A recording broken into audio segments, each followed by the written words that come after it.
हिंदू धर्म में गाय को अर्थव्यवस्था की रीढ़ माना जाता है। भारत जैसे और भी देश हैं जो कृषि प्रधान रहे हैं, लेकिन वहां गाय को इतना महत्व नहीं मिला जितना भारत में। दरअसल हिंदू धर्म में गाय के महत्व के कुछ आध्यात्मिक, धार्मिक और चिकित्सीय कारण भी रहे हैं। जानने के लिए वीडियो को पूरी लास्ट तक देखें। गाय एकमात्र पशु ऐसे है जिसका सब कुछ सभी की सेवा में काम आता है। स्वामी दयानंद सरस्वती कहते हैं कि एक गाय अपने जीवन काल में 4,10,440 मनुष्यों हेतु एक समय का भोजन जुटाती है, जबकि उसके मांस से 80 मांसाहारी लोग अपना पेट भर सकते हैं। गाय का दूध, मूत्र, गोबर के अलावा दूध से निकला घी, दही, छाछ, मक्खन आदि सभी बहुत ही उपयोगी है। पूरी संसद द्वारा गौवध बंदी करने का समर्थन करने पर भी प्रधानमंत्री जवाहरलाल नेहरू ने कहा था कि यदि यह प्रस्ताव पास होता है तो मैं प्रधानमंत्री पद से त्यागपत्र दे दूंगा। एक जानकारी के अनुसार मुस्लिम शासन के समय गौवध अपवाद स्वरूप ही होता था। अधिकांश शासकों ने अपने शासन को मजबूत बनाने और हिंदुओं में लोकप्रिय होने के लिए गौवध पर प्रतिबंध लगाए थे। अंग्रेजों ने भारत में गौवध को बढ़ावा दिया।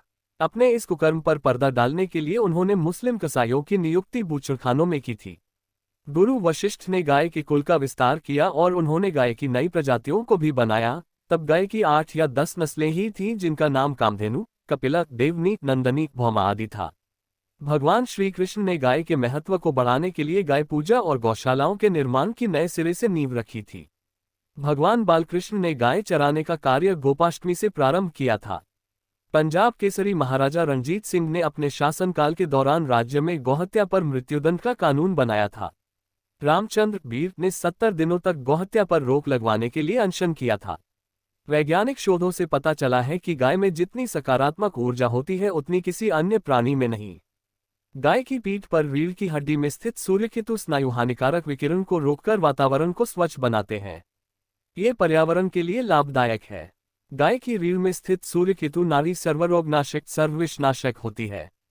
सूर्यकेतु नाड़ी सूर्य के संपर्क में आने पर स्वर्ण का उत्पादन करती है।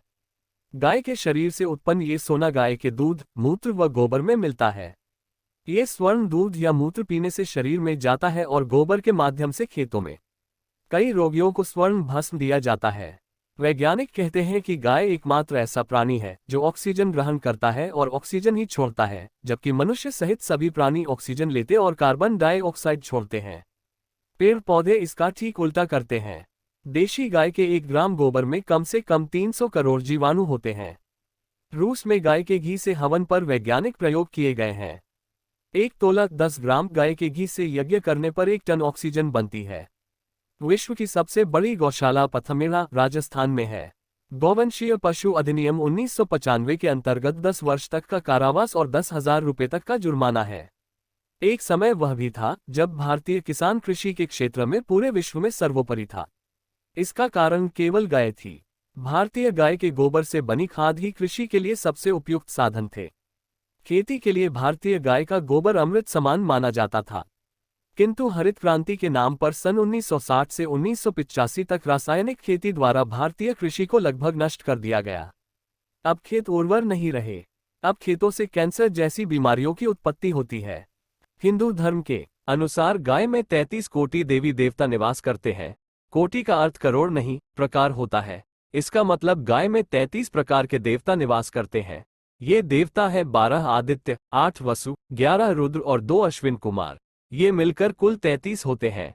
पूरी वीडियो देखने के लिए धन्यवाद। ऐसी हाई और नॉलेज से भरी वीडियो देखने के लिए हमारे चैनल को सब्सक्राइब करें।